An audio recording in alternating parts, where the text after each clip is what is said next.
नमस्कार, आप देख रहे हैं जनता की आवाज न्यूज और मैं हूं आपके साथ ज्योतिका।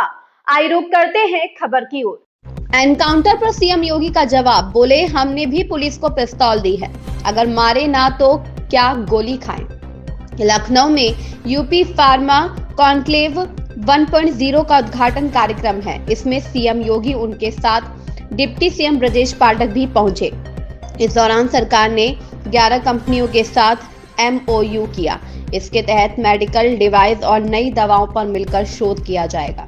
सीएम योगी ने संबोधित करते हुए कहा, अगर अपना व्यक्ति भी गलत करेगा तो उसके लिए भी वही कानून लागू होगा जो माफिया और अपराधी के लिए है। बहुत बार लोग टिप्पणी करते हैं कि पुलिस ने गोली क्यों मार दी, अगर पुलिस गोली ना मारे तो क्या खाएं। सीएम योगी ने कहा, अगर कानून को कोई आंख दिखाता है तो उसको कानून अपने तरीके से अपने दायरे में लाकर अपने हिसाब से समझाता है। कानून के साथ किसी को खिलवाड़ करने की छूट नहीं है। एक वक्त यूपी के अंदर लोगों के मन में अविश्वास था, असुरक्षा थी क्योंकि अराजकता थी। आज वो दूर की कौड़ी हो चुकी है। उत्तर प्रदेश में आप अनुमान करिए 2012 से लेकर के 2017 के बीच में 900 से अधिक दंगे हुए थे।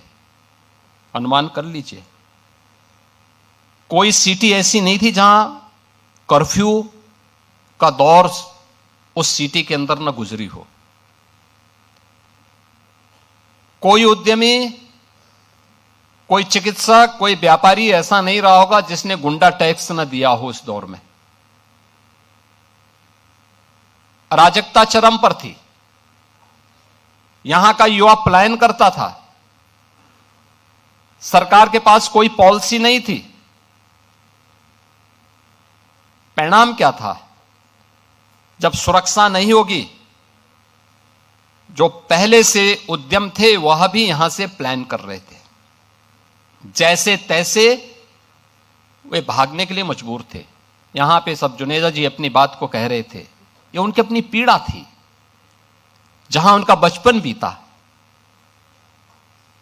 उस धरती को छोड़ना उनके लिए अत्यंत कठिन रहा होगा, लेकिन उनकी मजबूरी थी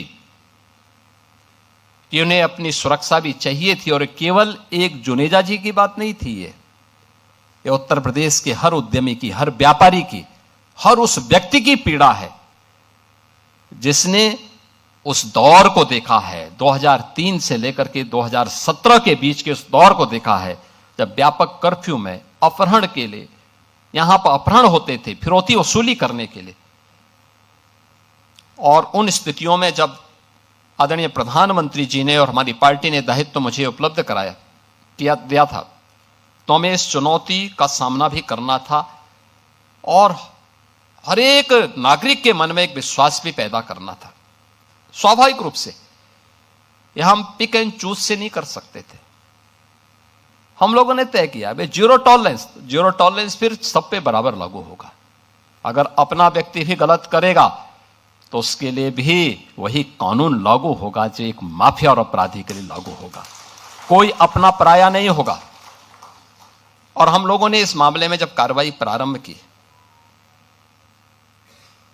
प्रयास तो किया कि कानून के दायरे में रह करके करें, लेकिन बहुत बार होता है, आप भी इस बात को समझते होंगे, भाई अगर सामने वाला व्यक्ति कानून से भयभीत नहीं है तो फिर उसको कानून के दायरे में ला करके कानून की भाषा समझाना तो फिर तात्कालिक परिस्थिति हो जाती है।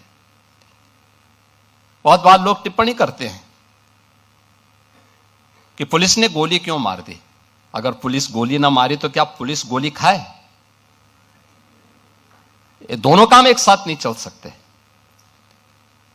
अगर उस अपराधी को गोली चलाने की स्वतंत्रता है तो पुलिस के पास भी हमने इसलिए पिस्तौल दी है कि वह भी उसके सामने उसका मुकाबला करे। उसका प्रशिक्षण इसी बात को लेकर के हो रखा है और उसको जिस भाषा में समझे उस भाषा में उसको समझाने का काम करे। और उस भाषा में जब समझाया गया, आपने देखा होगा पिछले 9 वर्ष में बड़े बड़े पर्व और त्योहार हो रहे हैं, सारे सकुशल संपन्न हो रहे हैं। कहीं कोई शांति भंग की बात नहीं करता है, कहीं कोई अराजकता की बात नहीं करता है, कहीं कोई फिरौती की बात नहीं करता है, कहीं कोई दंगा नहीं है, कोई फसाद नहीं है, कोई गुंडा टैक्स नहीं है। आज कहीं भी इस प्रकार की स्थिति नहीं है और उत्तर प्रदेश निवेश के एक बेहतरीन गंतव्य के रूप में अपने आप को स्थापित किया है। इस खबर में बस इतना ही। बने रहिए जनता की आवाज न्यूज के साथ।